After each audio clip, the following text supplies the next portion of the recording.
যুক্তরাষ্ট্রে আগামী 4 বছরে নিজেদের বাণিজ্য ও বিনিয়োগ $600 বিলিয়ন উন্নীত করতে আগ্রহ প্রকাশ করেছে সৌদি আরব। দায়িত্ব গ্রহণের পর যুক্তরাষ্ট্রের নতুন প্রেসিডেন্ট ডোনাল্ড ট্রাম্পের সঙ্গে এক ফোনালাপে এমন পরিকল্পনার কথা জানান সৌদি যুবরাজ মোহাম্মদ বিন সালমান।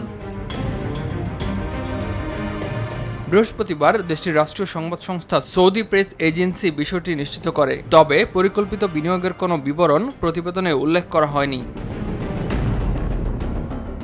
ট্রাম্পের ক্ষমতা গ্রহণের 2 দিন পর বুধবার টেলিফোন করে ট্রাম্পকে অভিনন্দন জানান যুবরাজ সালমান।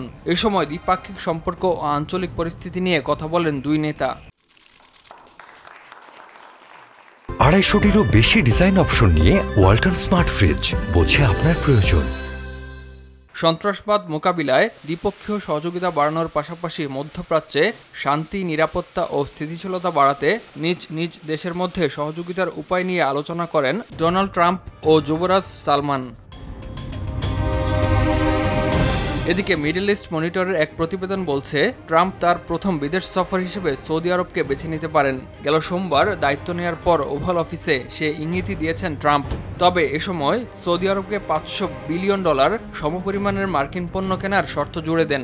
আমি গত মেয়াদে সৌদি সফরে গিয়েছিলাম, কারণ সে সময় সৌদি আরব $450 বিলিয়ন সমপরিমাণ পণ্য কিনতে রাজি হয়। আমি আবার সৌদি সফর করতে আগ্রহী, তবে যুক্তরাষ্ট্রের কাছ থেকে সৌদি আরবকে আরও বেশি পণ্য কিনতে হবে।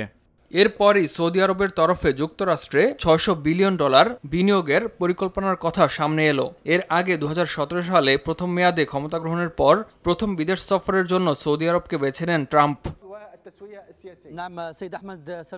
সেবার সৌদি সফরে গিয়ে তরবারি হাতে নিয়ে ট্রাম্পের নাচ বেশ আলোচিত হয়। সে সফরে রিয়াদের সঙ্গে $350 বিলিয়ন অস্ত্র চুক্তি স্বাক্ষর করেন ট্রাম্প, যা ছিল বিশ্বের ইতিহাসে সবচেয়ে বড় অস্ত্র চুক্তি।